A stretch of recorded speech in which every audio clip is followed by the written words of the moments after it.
Hi, this is Eric Powery, running to be the people's mayor. I take a solemn oath and a fiduciary duty to take care of the people's money. Okay, when people pay their hard-earned taxes to put it in the treasury, they expect for their leaders, their political leaders, to do the right thing, and not just do the right thing, but do the right thing with intelligence and wisdom, with laser precision, to understand, debate to debate where money should be budgeted and appropriated to see what companies are a drain to the system and taking advantage of Baltimore, what programs are full of waste, fraud, and abuse, what programs are worthless, what programs need to be cut or severely defunded. They may still have some type of ancillary benefit, but they're not, they're not producing what initially Baltimore City thought they would produce. So, we're going to sit down with the best and brightest minds and have a fiduciary duty to take care of the people's money, because the Baltimore City Treasury is the people's money, and we must, with laser precision, spend that money in the most effective way possible, to get the most bang for our buck. And one of the big things for me is community schools is to really a public school should be a beacon of light and hope for the community, and it should be an educational center. It should be a center of moral clarity, of moral light, and it should have a holistic approach to educating our children. Not just educating them in the classroom, effectively educating them in the classroom, but also teaching them home economics, vocational skills, team building through sports. I want to fully fund after-school programs with youth counselors, mental health counselors. I want the school to be open till 7 p.m. and offer breakfast, lunch, and dinner. The meals may be on the little light side, but kids will be fed. But obviously, the breakfast will be the most robust meal. The breakfast will be a very, very, very, very hearty breakfast. We'll have a very, very hearty breakfast, but it will give kids a chance to really investigate other opportunities after school. Investigate if they want to play school sports, if they want to do arts, if they want to learn an instrument, if they want to be a part of the debate team, they want to join a youth leadership group, the youth advisory boards, they want to study politics, they want to get extra training in vocations, electricians, plumbers, auto mechanics, HVAC professionals, construction workers, plumbers, concrete pourers, bricklayers, just stuff to definitely enhance their education and to supplement their education. Instead of going home and throwing their books down on the floor and playing Black Ops or whatever the video game of the day is, they're doing something productive. They have an opportunity to stay at school and to get support, to get mentorship. I look at LeBron James, whose mom had him when he was 16, but team sports, basketball specifically, saved him, and football. He was a great football player, and he had a lot of mentors, and he had a lot of positive men in his life, especially black men in his life that filled in the gap, being that he didn't have a father. LeBron James never knew his father, yet, he broke the cycle. He's a great father and husband to his children and his high school sweetheart, and that's what we want. And we want to create new legacies, and what I'm saying, the cycle can be broken, and a new legacy can be established where that's all his kids know. His kids don't know what he knew. All his kids know is that dad is here, dad is taking care of business, Dad is handling business. Dad's taking care of mom and taking care of business, and has the I Promise School and is donating $41 million to Akron University. That's what these kids know. They see such a positive example, and you can already see it in his kid Bronny following in his dad's footsteps. But the Open Society Institute Baltimore, it was my first debate. I got into race late, January 24th, and they had, along with WEAA 88.9, Community Law in Action, Open Society Institute Baltimore, they did the blueprint for Baltimore. They did that all in conjunction together. They had the blueprint for Baltimore survey, and they went ahead and interviewed over 5,000 people in Baltimore. So this was a great undertaking. It's hard to get 5,000 people to fill out a survey. So, congratulations to them for the hard work and the success they had of reaching that many people and having that many people fill out a survey in Baltimore. Trust me, at times it's hard for me to hand out a card to people. I get a lot of people who reject my card. I'm just trying to hand them something. It doesn't bite and it doesn't cost anything, and they won't even take that. So I would give them a lot of respect for them to be able to get people to fill out a whole survey, the blueprint for Baltimore survey. Among the findings of the survey, 28% of respondents said that the thing that would make the difference in their neighborhood is safer streets. That's the key. The Safe Streets program is good. You have, trained advocates and de-escalation, and really going with laser focus to talk to the most problem kids who are having disputes, gang members who have friction with each other. And, with me, even in my administration, I want to block off some time during the week and say, hey, I want to go out here and listen, and go out here with these advocates and listen to what's going on, and hear input so I can know what's going on and be better knowledgeable of what I need to do going forward that will influence my decisions going forward as the mayor of Baltimore.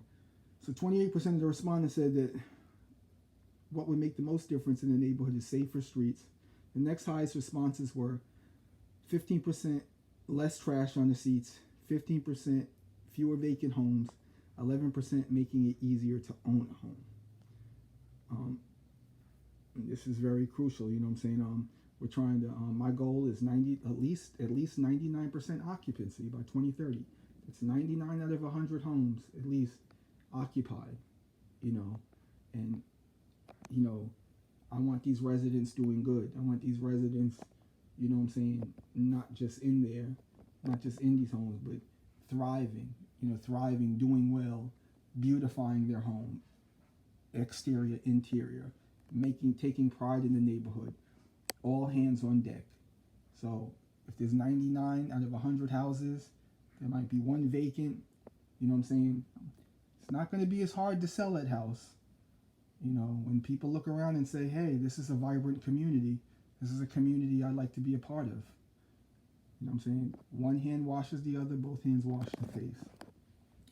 Now, they also asked where should government allocate resources?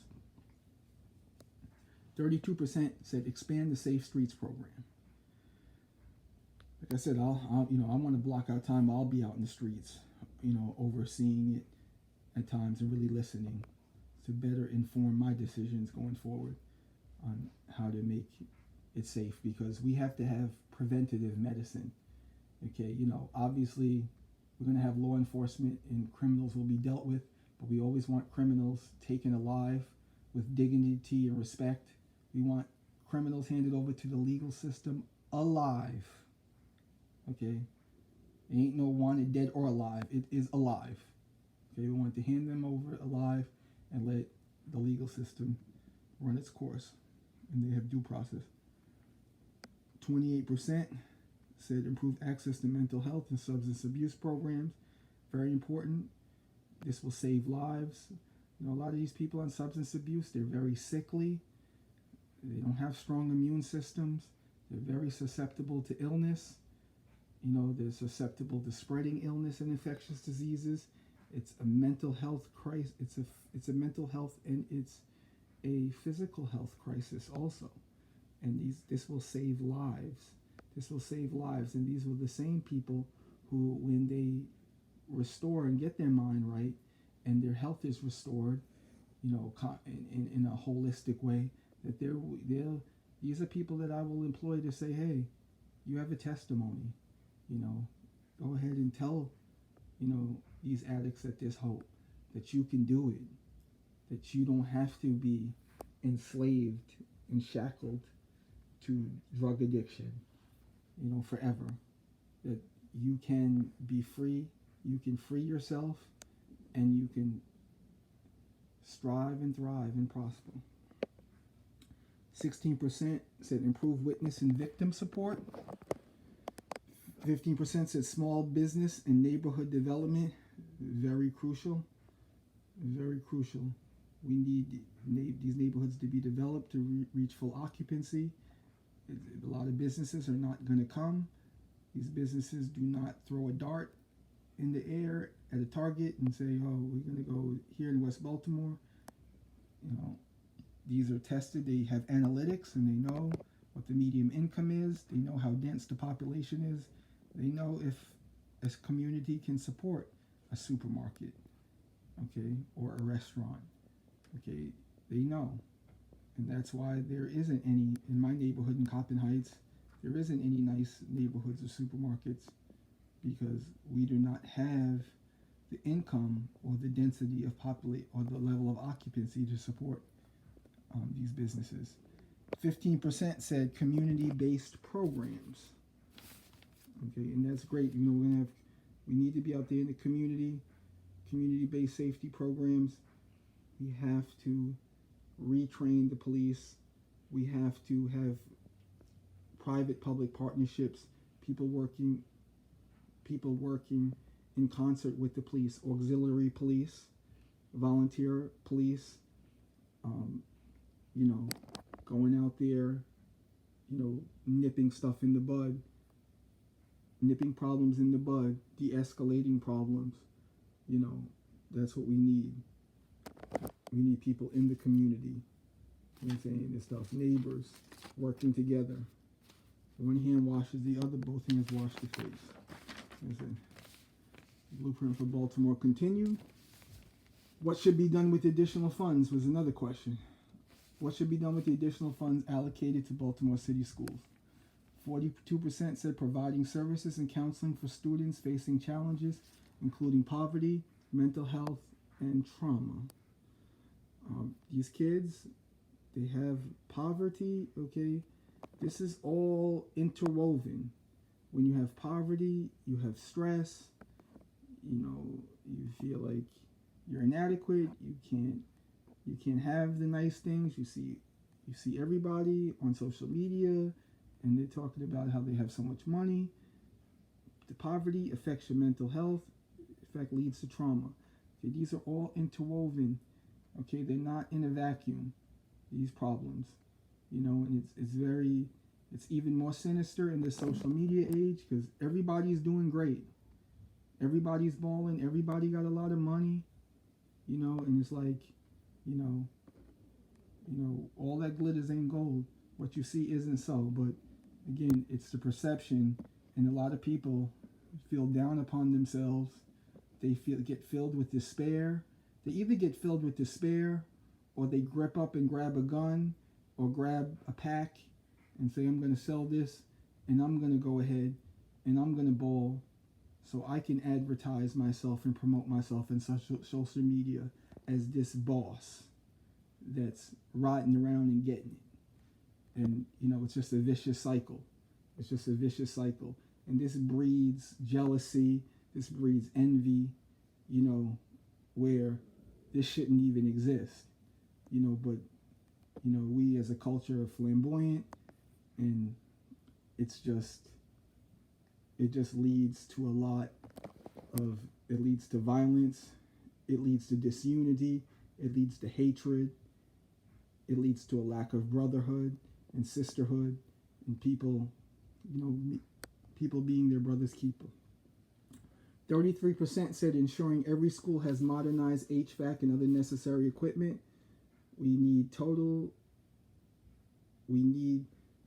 to fully fund the Caring Commission. Look, we need HVAC, we need heating, okay, in different seasons, requires different levels, different levels of HVAC and heating. We need our students to learn in comfort. They can't learn in discomfort when they're cold, when they're hungry, and we need them to have all the proper tools. Okay? If a handyman doesn't have a wrench, he doesn't have a hammer, he can have all the knowledge in the world and all the good intentions, but he does not have the tools to grab to finish the job. So we want to give the kids the textbooks, all the tools they need, electronically, whatever they need to learn in a more efficient and fast manner, in a level of speed too, okay? Because time is a ticket. So we need these kids to be up to speed, learning efficiently with fluidity, with speed, with dexterity. We need these kids to be well-oiled machines running, and their brains are processing. These kids are very smart, but we're doing them a disservice when we do not challenge every fiber of their being to be better and to exercise their brain and push them to the limit as far as with their learning and stuff, their cognitive learning. Youth programs and safe streets. And that's the thing too. I want to obliterate the controlled substance economy. I live in Compton Heights. I'm on the corner of Moreland and Pressbury. It's the biggest economy. Okay? These kids don't even have nice retail jobs they can go to. They don't even have a Target or a Walmart they can work at to cut their teeth at and have an entry-level position. They don't even have that. So these kids, hey, they look, it's proximity, man. This is what the closest is. This is the closest job available is, selling drugs, being a runner, being a gopher for the drug dealers, whatever. You know what I'm saying? Sometimes, being an enforcer. I mean, it's not good. It's not good. So we got to obliterate the controlled substance economy, the biggest economy. How we starve the economy is we get people healthy, we get people clean, and we get people with a testimony. A lot of these drug dealers, they want to make an honest living. They want to do something that they're proud of. They want to put cars and houses in their name. Okay, they want to make an honest living and pay taxes. And you just got to give, sometimes you got to give even a drug dealer one good reason to say, hey, this lifestyle ain't worth it no more. And when it's not profitable and when the risk far outweigh the rewards, they say, hey, you know what? Let me go ahead and go to vocational school for a year. Let me learn how to be a plumber or auto mechanic or HVAC expert or concrete pourer or bricklayer, or electrician or construction worker, where I have upward mobility and where I could be proud and, I can lead my family and my kids and my wife could be proud of me, and I'm not taking penitentiary chances and my kids never have to worry if I'm going to be locked up for 10, 20, 30 years. Okay, this is the goal. Continued about the Open Society Baltimore Blueprint Report. When asked what should be done with additional funds allocated to Baltimore City schools, 42% said providing services and counseling for students facing challenges including poverty, mental health, and trauma.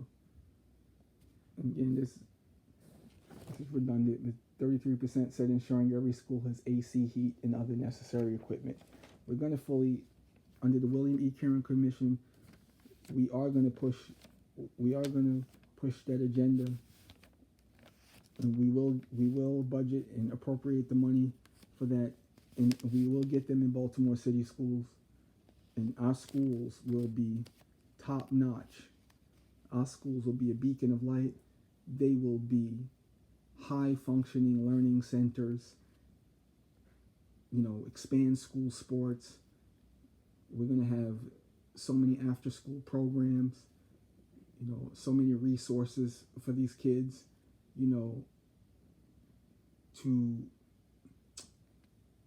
to let them find their way. A lot of kids have talents, but they don't know they're in the discovery phase. So you got to present different opportunities to them, different activities to them, and they will find one they gravitate to that they'll like and that they'll want to blossom in that activity. Continue. When asked which services should be prioritized in the city's overall budget, the $3 billion budget, okay, we have money. We just have been mismanaging our money, and it's been a lot of nepotism and crony capitalism and no bid contracts and a lot of chicanery going on and shenanigans. It's the people's money, and we have a fiduciary duty to do the right thing and not just enrich a few at the expense of other people's pain and suffering. So it's 15% said that money should go to community-based safety programs. So I just wanted to cover the OSI Blueprint for Baltimore report again. This is what we had discussed in our first debate at the John Hopkins Bloomberg School of Health, held by the Youth Advisory Board. Great young leaders. I think a lot of these kids were like 14 to 17, and they were good kids. I've bumped into them on the street since then. Some of them said that they are supporting me. So thank you. But I love you all. I love Baltimore. And, my Rebrand Baltimore campaign is I'm going to have t-shirts. Beautiful Baltimore. I love Baltimore. We're going to rebrand Baltimore. I'm going to call up Google. I'm the mayor of Baltimore. Please, Google. Can you take down those images of boarded homes and people laid out on the street and yellow tape? Take down those images, and I'm going to replace those with beautiful images, the best photographers, the best advertising and social media marketers in print and television. And when people look at Baltimore digitally, they're going to see the best of Baltimore. Okay, they're going to see Baltimore painted in a beautiful light. They're going to see how historical Baltimore is. They're going to see the great sights, the great restaurants, the great sounds of Baltimore. And that's how we're going to rebrand Baltimore. And Baltimore will have at least 99% occupancy by 2030. Okay, we're going to retain all our residents. Our residents, family members and friends are going to want to move here. And through tourism, people are going to have such a great experience that they're going to spread a good report, and they're going to put Baltimore on their list for relocation. Because this is all the millennials and Generation Zers. They relocate and they move around and they take the best offer. And we're going to have the best offer. We're going to have the best jobs. We're going to have the best cost of living. We're going to have the best opportunities and the best lifestyle. We're going to have the best lifestyle here, where people are going to want to relocate here. People are not going to want to fly over here anymore from New York and Boston and Connecticut. People are not going to fly over. They're going to stop here and they're going to consider Baltimore instead of just going down to Florida, Georgia, South Carolina, North Carolina, Virginia. No, they're going to consider here. They don't have to travel as far and be as far as their family. Okay, because everybody that moves, they leave family members behind. But you know what? From Baltimore, I take Amtrak all the time. It's 2 hours and 40 minutes from Baltimore Penn Station to get to New York City. It's 3 hours and 40 minutes express from Baltimore to New York City. So it's a very easy trip, and it's very inexpensive. So people can stay connected with their loved ones. You know, unfortunately, this is something close to me, because all my loved ones, I have one sister still in New York, but all my loved ones live in Florida. And it's a very hard drive. You know, I'm not the person who always wants to fly and hop on a plane. I'll rent a car. I'll take Amtrak a lot sometimes, but, you know, it's not an easy trip. It's very long. You know, I wish some of them lived in Virginia or North Carolina, but they don't. We're geographically challenged, and I love my family, you know, and I wish I could see them more. So I love you all. I'm signing out. This is Eric Powery, and I love Baltimore more. I want to be the 52nd mayor of Baltimore City. Together we're going to make a difference. I'm going to have a youth cabinet. My youth cabinet, he or she will have a secretary. They'll have a peacemaker. There was another position.